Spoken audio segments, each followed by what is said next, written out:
رابعہ بصری رحمت اللہ علیہ کو دنیا سے گئے ہوئے 1200 سال ہو چکے ہیں، لیکن ان کا نام آج بھی زندہ ہے، رابعہ بصری۔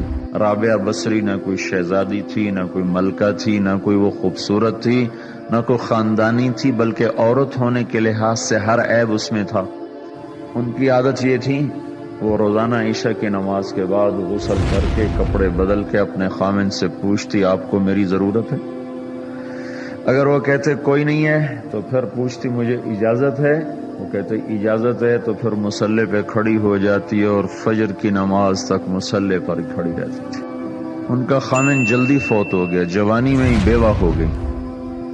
تو حسن بصری بصرہ کے امام، کیا سارے مسلمانوں کے امام تھے، وہ خود آئے، خود چل کے آئے کہ میں آپ سے شادی کرنا چاہتا ہوں۔ وہ کوئی شادی کا شوق نہیں تھا ان کو، وہ تو اولاد کے قابل نہیں، شکل صرف ان کی نیکی اور ان کا جو اللہ سے تعلق تھا، ان کو یہ لالچ ہوا کہ یہ میری بیوی ہو جائے تو اس کی تو فعل شاید میری بخشش ہو جائے۔ تو ان کے پاس آئے، کہنے لگے رابعہ میں آپ سے شادی کرنا چاہتا ہوں، خود پیغام لے کر آئے۔ تو انہوں نے فرمایا میری 4 باتوں کا جواب دے دو تو میں شادی کر لیتا۔ کہنے لگے کیا؟ کہ یہ بتاؤ میں جنتی ہوں کہ دوزخی ہوں؟ کہنے لگے یہ تو میں کچھ نہیں کہہ سکتا۔ اچھا یہ بتاؤ جب اللہ تعالیٰ قیامت میں اعمال نامے اڑائے گا، کسی کے سیدھے ہاتھ میں آئے گا، کسی کو الٹے ہاتھ میں آئے گا، میرے سیدھے ہاتھ میں آئے گا کہ الٹے ہاتھ میں؟ کہنے لگے یہ بھی کچھ نہیں بتا سکتا۔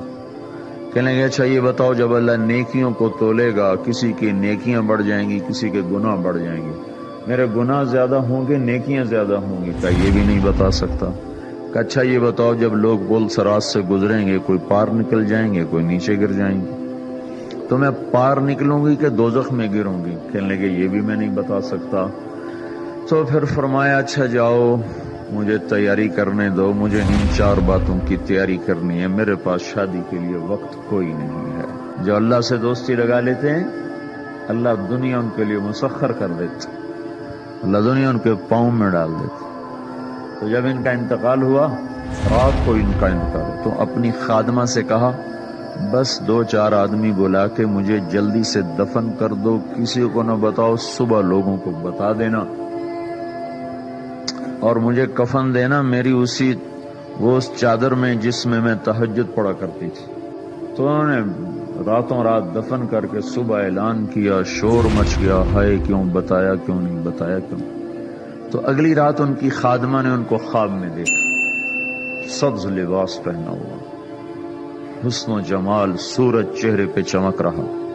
پوچھا آپ کے ساتھ کیا ہوا؟ کہا میرے اللہ نے میرے ساتھ بہت عمدہ معاملہ کیا۔ کہا آپ کی وہ چادر کہاں گئی جس میں آپ کو کفن دیا تھا؟ کہا وہ اللہ تعالیٰ نے اتار لی ہے اور مجھے جنت کا جوڑا پہنایا ہے، اور اس چادر کو اللہ نے سنبھال کے رکھا ہے، جب قیامت کے دن میری نیکیوں کو اللہ تولے گا تو اس چادر کو بھی اس میں تولے گا۔ انہوں نے پوچھا منکر نکیر کا کیا ہوا؟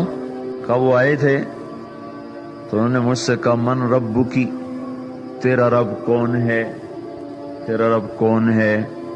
تو میں نے منکر نکیر سے کہا جس اللہ کو 40 سال نہیں بھلایا اس کو 4 ہاتھ زمین کے نیچے آ کر میں بھول جاؤں گی؟ کہ جس رب کو 40 سال میں نہ بھلا سکی اس کو 4 ہاتھ زمین کے نیچے آ کر میں بھول جاؤں گی؟ تو منکر نکیر نے کہا اس کا آگے کیا حساب لینا، چلو بھائی واپس چلو۔